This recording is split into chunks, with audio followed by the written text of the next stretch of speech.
When you order lithium batteries, the first thing you need to do is grab a multimeter and check the voltage. They're probably going to be resting around 12 volts. These are around 13 because I've already charged them. And if yours are resting around 12 volts, you want to go ahead and hook them up to a lithium battery charger and charge them up. The goal for this video is to build some mounts for the batteries, the amplifiers, the fuse blocks, the digital signal processor, and of course to wire it all up. You want to start by measuring the batteries and drawing up some crude plan. This is a great way to use up some of your scrap material that you have left over from previous jobs, like this 1/2-inch plywood. You can use any material that you like.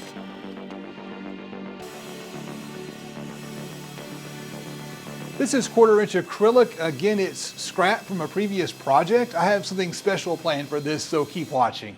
To assemble the box, I'm just using glue and brad nails.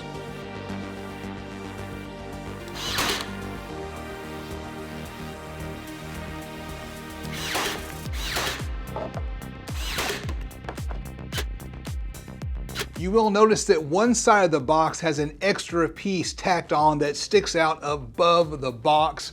More on that in just a minute. It's also a good idea to go ahead and round off the short corners on that piece of acrylic. If you need some of these round over templates, check the link down in the video description. I'm going to cover the box with this textured coating. I recommend this product because it's so easy to use. It's basically idiot proof.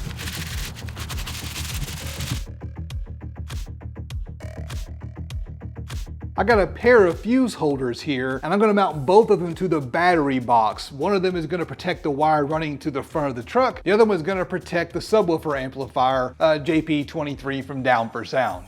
Speaking of amplifiers, I'm going to mount the amplifiers to this box right here. Again, it's made out of scrap material left over from a previous project. In this shot right here, you can see some pocket holes. Those pocket holes are going to be used to secure the amp rack in the vehicle. Now it's time to figure out the best way to position and mount the amplifiers. The twin JP84s are going to be on the front of this rack, and the JP23 is going on the top.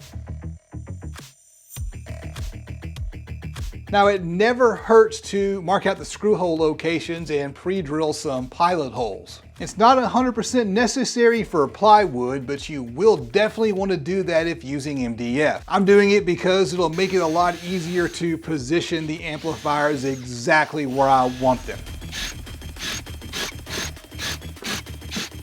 I'm using some rubber washers here as standoffs.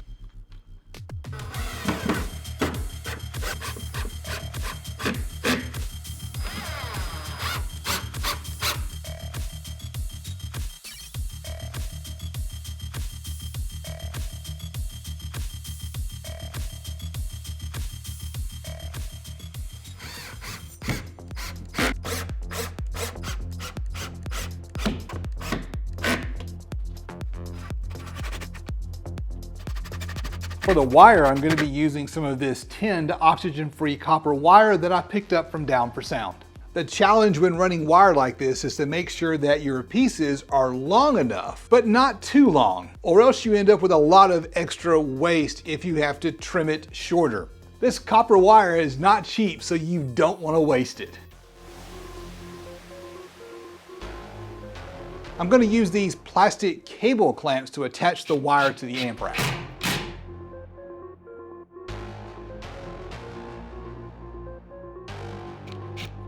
For the RCAs, I'm recycling ones that I pulled out of the truck in a previous video. I'll give you a link to that video right up here somewhere. Now the RCAs don't match, and that might not look good, but it's actually a good thing. It's going to make it easier to figure out which RCA is going to which channel later on when I plug everything into the DSP. Since I'm going to have at least 4 separate pieces of gear that I need to turn on using the remote trigger, I'm going to set up a relay to trigger the amplifiers. The trigger signal is going to run from the relay to this bus bar and from there onto the amplifier. The last step before installing the rack into the truck is to connect the speaker wires.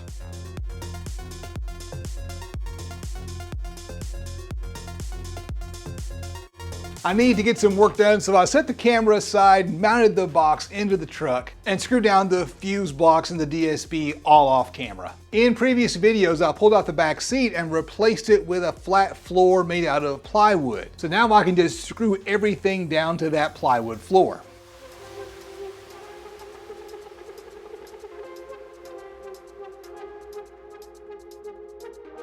I'm running 4-gauge wire from the two 4-channel amplifiers to a pair of fuse blocks. Now this is overkill. With a short run from the fuse block to the amp, 8-gauge wire would work just fine. These fuse blocks are from New Concepts. Again, these were recycled from the previous install. There's an 8-gauge wire running to a secondary fuse block. This is for accessories like the digital signal processor. And of course it has additional terminals so that I can connect LED lights, a bass restoration processor, or even another small amplifier.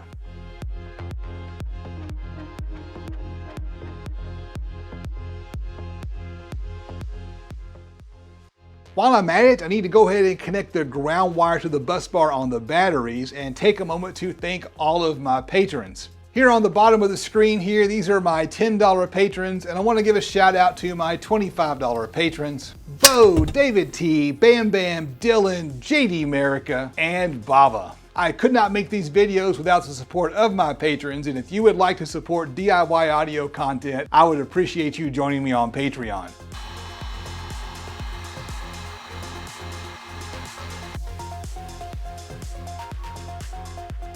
About 3 years ago, when I did my first big install in this truck, I ran some speed wire up into the dash where I connected it to the factory speaker wires for the door speakers. I've done some upgrades since then. The front door, for example, has a 6.5 from NVX. These terminal strips right here are going to make it a lot easier to connect to the existing wire runs in the truck.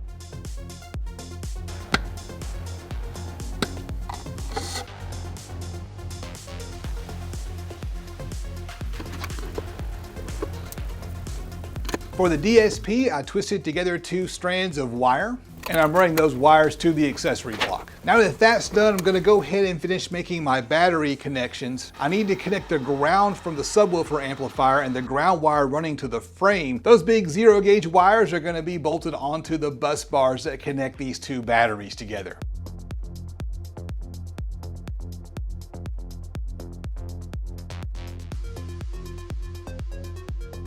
Remember earlier in the video I pointed out this extra piece on the battery box? Here's what it's for. This is how I'm gonna mount the box to my flat floor in the back of the truck.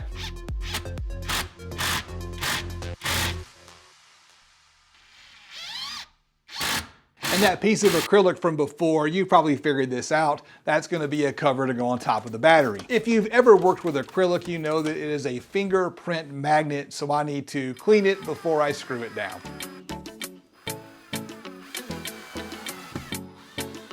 Since I've got so many wires back here, I ran out and grabbed a label maker, just so I can keep things a little bit more organized.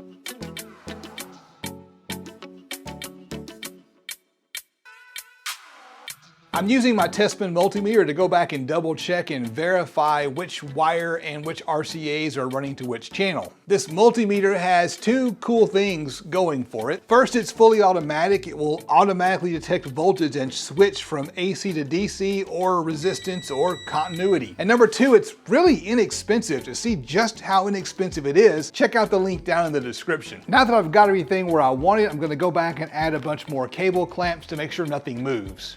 And then I'll install some fuses so I can power everything up. After that, it'll be time to set up the DSP. Click on this playlist right here if you want to see that, or click here to subscribe so that you don't miss it. I'm Justin, and this is the DIY Audio Guy YouTube channel. I will see you on the next adventure.